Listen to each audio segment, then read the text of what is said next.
नमस्कार दोस्तों, स्वागत है आपका आपके अपने चैनल में। और आज हम बात कर रहे हैं यूपी के लेखपाल के रिक्त पदों पर नियुक्ति के बारे में। तो इसकी सूचना मिल रही है जल्दी ही। इन पदों पर जो लेखपाल के रिक्त पद अभी खाली पड़े हुए हैं हमारे उत्तर प्रदेश में, क्योंकि काफ़ी दिनों से लेखपाल के पदों पर नियुक्तियां नहीं हुई हैं। कई सालों से मुझे लगता है कि वैकेंसियां अभी तक नहीं आई थी लेखपाल के पदों के लिए। कई सालों से ऐसा लग रहा था कि अब आएंगी और इसी उहापोह में लगी थी कंडीशंस, और सरकार बदलती रही, लेकिन इस सरकार में लेखपाल की वैकेंसियां अभी तक नहीं आई हैं। तो उसी के लिए एक खबर आई है न्यूज़पेपर के जरिए, जिसमें बताया गया है कि लेखपाल के जो भी उत्तर प्रदेश में रिक्त पद पड़े हुए हैं उनका पूरा ब्यौरा मांगा गया है, और उस ब्यौरा के आधार पर जो रिक्त पद मिलेंगे उन पर जल्दी ही आवेदन की प्रक्रिया शुरू की जाएगी और उनको भरा जाएगा। तो चलिए उस न्यूज़ को देख लेते हैं जिसमें इन पूरी नियुक्ति के बारे में दिया गया है। तो ये रहा, राजस्व परिषद ने तलब किया लेखपालों के रिक्त पदों का ब्यौरा। यानी राजस्व परिषद जो राजस्व विभाग होता है उन्होंने इसको मांगा है कि लेखपालों के जो भी रिक्त पद हैं उत्तर प्रदेश में उनका पूरा ब्यौरा उन्होंने मांगा है। इन्होंने बताया कि लखनऊ राजस्व परिषद ने बुलेक अधिष्ठान के अंतर्गत लेखपालों के रिक्त पदों का ब्यौरा तलब किया है। जानकारी अनिवार्य रूप से 14 जून तक उपलब्ध कराने के निर्देश दिए गए हैं। और ये देख लीजिए 14 जून तक, यानी बहुत जल्दी ही इसका पूरा ब्यौरा उन्होंने मांगा है। टाइम भी लिमिट दे दी है। राजस्व परिषद के उप भूमि व्यवस्था आयुक्त भीष्मलाल वर्मा ने प्रदेश के सभी डीएम से संबंध में जानकारी मांगी है। जिलाधिकारियों से 30 जून 2021 तक की स्थिति के अनुसार भरे व रिक्त पदों का ब्यौरा देने को कहा है। अधिकारियों से जिलों में लेखपालों के स्वीकृत पदों की संख्या, सामान्य, अनुसूचित जाति, अनुसूचित जनजाति व पिछड़ी जाति में कार्यरत व खाली पदों की जानकारी मांगी गई है। तो माना जा रहा है कि अधीनस्थ सेवा चयन आयोग द्वारा यानी UPSSC द्वारा भविष्य में समूह गा की होने वाली भर्तियों में लेखपालों की जून तक रिक्तियों को शामिल कराने की योजना है।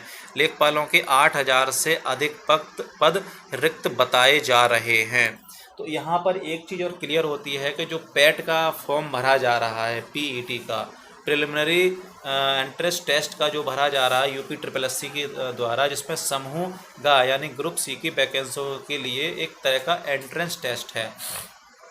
तो वो टेस्ट जब कराया जा रहा है उसके ही अंदर इन वैकेंसियों को शामिल करा जाएगा, और जो वैकेंसियां इसमें रिक्त पाई जाएंगी, यानी जो ब्यौरा मिलने के बाद में जो भी वैकेंसियों का लेखा जोखा होगा, वो उतनी वैकेंसियां सामान्य अनुसूचित जाति और अनुसूचित जनजाति या पिछड़ी जाति के हिसाब से उसमें ऐड की जाएंगी। यानी इन वैकेंसियों को भी आप ग्रुप C की वैकेंसियों के साथ में ही भरा जाना है।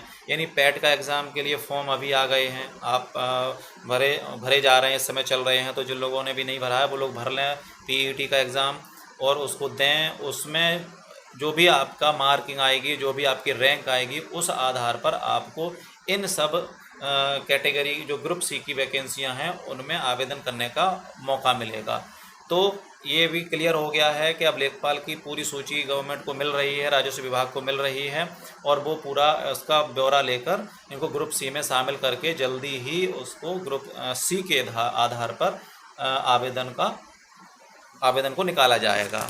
ठीक है, तो इस वीडियो में इतनी ही बात करनी थी जो आपको पता चल जाए, जिससे आप लोग जो लोग इसकी तैयारी चल रही है, जो लोग इसकी तैयारी में लगे हुए हैं, वो अपनी तैयारियों को और अच्छा कर लें, जिससे आने वाले वक्त में इन वैकेंसियों के लिए जो भी एग्ज़ाम होगा, जैसे भी एग्ज़ाम होगा, वो क्लियर कर सकें। ये विशेष तौर पर ध्यान रहे कि पैट अनिवार्य हो गया है ग्रुप C की वैकेंसी के लिए, और पैट कोई डायरेक्ट एंट्री नहीं है वैकेंसियों के लिए। वो एक तरह का एंट्रेंस एग्ज़ाम है। अगर आपने वो क्वालिफाई किया होगा, उसी के बाद ही आप इन वैकेंसियों के लिए आवेदन कर सकते हैं। यानी आप आवेदन भी नहीं कर पाएंगे अगर आप पैट क्वालिफाइड नहीं होंगे। तो ये विशेष तौर पर ध्यान दें कि पैट को भी क्लियर करने के लिए आपको अपनी पढ़ाई को अच्छा रखना होगा और अच्छे से पढ़ना होगा।